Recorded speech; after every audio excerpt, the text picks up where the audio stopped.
एक सवाल से शुरू करते हैं। अगर बात सिर्फ क्रिकेट की होती तो ये इशू कब का खत्म हो चुका होता। लेकिन जब क्रिकेट, सिक्योरिटी, नेशनल डिग्निटी और जियोपॉलिटिक्स एक ही फ्रेम में आ जाएं, तो मैच सिर्फ पिच पर नहीं खेला जाता है, बल्कि मैच खेला जाता है चिट्ठियों में, स्टेटमेंट्स में और प्रेशर टैक्टिक्स के बीच में। बांग्लादेश क्रिकेट बोर्ड ने आईसीसी को दूसरी चिट्ठी भेज दी है। मैसेज सिंपल नहीं है, लेकिन क्लियर है कि भैया हम वर्ल्ड कप खेलना चाहते हैं, बट इंडिया में आकर नहीं। और यहीं से स्टोरी काफी ज्यादा इंटरेस्टिंग भी हो जाती है। सबसे पहली बात यही आ जाती है कि सिक्योरिटी का कंसर्न है या फिर पॉलिटिकल स्टेटमेंट है। देखिए, ऑफिशियल रीजन को लेकर कहा जा रहा है कि भैया सिक्योरिटी है। दरअसल बांग्लादेश को इंडिया में कोलकाता और मुंबई में मैचेस खेलने हैं। बांग्लादेश क्रिकेट बोर्ड कह रहा है कि उनके प्लेयर्स, जर्नलिस्ट और ऑफिशियल्स की सेफ्टी गारंटीड नहीं है। लेकिन एक्सपर्ट नजर से देखा जाए तो ये सिर्फ सिक्योरिटी का मुद्दा नहीं लगता, बल्कि ये परसेप्शन का बैटल भी लगता है। बांग्लादेश के sports adviser Asif Nazrul openly बोल रहे हैं कि नेशनल डिग्निटी कॉम्प्रोमाइज नहीं हो सकती। ये लाइन क्रिकेट की नहीं है, ये लाइन फॉरेन पॉलिसी वोकैबुलरी की डिक्शनरी से निकल कर आती है। और जब कोई स्पोर्ट्स मिनिस्टर ऐसी लैंग्वेज को यूज करता है तो समझ लो कि डिसीजन सिर्फ ड्रेसिंग रूम में नहीं लिया जा रहा है।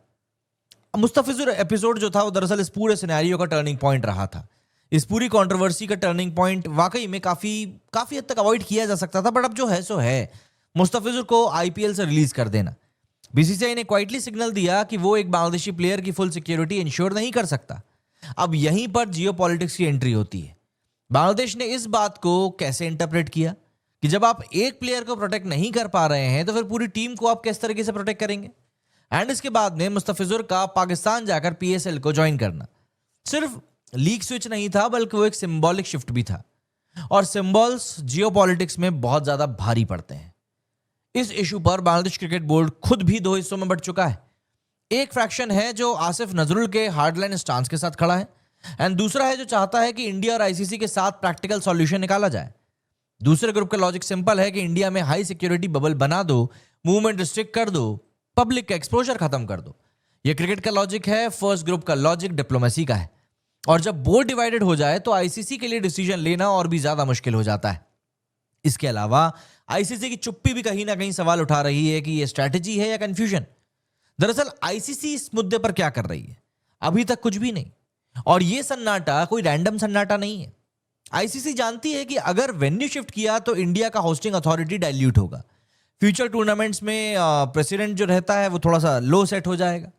अगर वेन्यू शिफ्ट नहीं करते हैं तो बांग्लादेश के विड्रॉ करने का रिस्क है, पॉलिटिकल एस्केलेशन का भी रिस्क है। इसलिए आईसीसी पहले क्लैरिटी मांग रही है, डिसीजन बाद में। इसके अलावा बीसीसीआई की पोजीशन की बात करें तो बीसीसीआई ने पब्लिक मुद्दा इसको बनाया नहीं है। एंड ऑनेस्टली मुझको ये काफी स्मार्ट मूव भी लगता है। इंडिया का स्टांस ये है कि भैया टूर्नामेंट तो पहले से ही शेड्यूल्ड है, security protocols already world class है, पॉलिटिकल डेवलपमेंट्स का क्रिकेट से लेना देना है नहीं। और इंडिया जानता है कि अगर वो रिएक्ट करेगा तो नैरेटिव बांग्लादेश के हाथ में चला जाएगा। साइलेंस यहां पर वीकनेस नहीं, बल्कि एक कंट्रोल क्रिएट कर रही है। इस पूरे इशू का सबसे इंपॉर्टेंट एंगल यह है कि cricket is being used as a leverage. Bangladesh के लिए डोमेस्टिक पॉलिटिकल मैसेजिंग जा रही है, रीजनल पोजीशनिंग की जा रही है और इंटरनल इंस्टेबिलिटी से अटेंशन को शिफ्ट किया जा रहा है। मतलब वहां हिंदुओं के साथ क्या हो रहा है उस पूरे मुद्दे के ऊपर तो कोई कुछ बोल ही नहीं रहा है। इंडिया के लिए ये इमेज ऑफ स्टेबिलिटी की बात है, होस्टिंग क्रेडिबिलिटी की बात है, नो नॉनसेंस पोस्चर वाली बात है। एंड आईसीसी के लिए डैमेज कंट्रोल और टूर्नामेंट इंटीग्रिटी की बात है। रियलिस्टिकली देखें तो 3 सिनेरियोज आने वाले समय में पॉसिबल हो सकते हैं। पहला है हाई सिक्योरिटी इंडिया टूर, मतलब बांग्लादेश अगर आता है तो बबल टाइट हो जाएगा और मैटर खत्म हो जाएगा। दूसरा है पार्शियल वेन्यू एडजस्टमेंट, मतलब 1-2 मैचेस न्यूट्रल वेन्यू पे फेस सेविंग सॉल्यूशन के तौर पर आप करवा दो। एंड तीसरा है लास्ट मूवमेंट स्टैंड ऑफ, मतलब बांग्लादेश डिले करता है और आईसीसी इंटरवीन करती है। लेकिन एक बात क्लियर है कि ये इशू क्रिकेट से शुरू हुआ था, लेकिन अब ये क्रिकेट से ज्यादा बड़ा हो चुका है।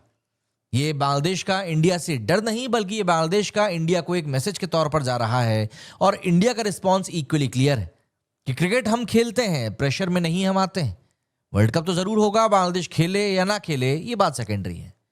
प्राइमरी बैटल ये है कि कौन नैरेटिव को कंट्रोल करता है, और इंटरनेशनल स्पोर्ट्स में नैरेटिव ही असली ट्रॉफी कहलाता है।